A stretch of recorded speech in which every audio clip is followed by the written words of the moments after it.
Lakad sa ilalim ng araw.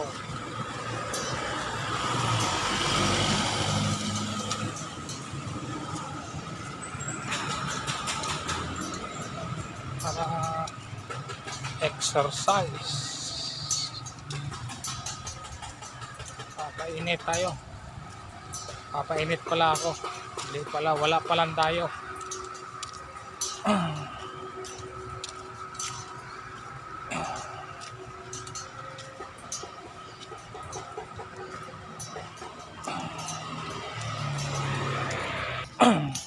Kailangan mag-exercise sa umaga, kaya kailangan painit.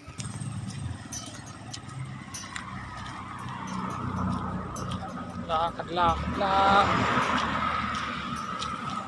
Yun, nakadaan din ng konting lilim. Ito, dito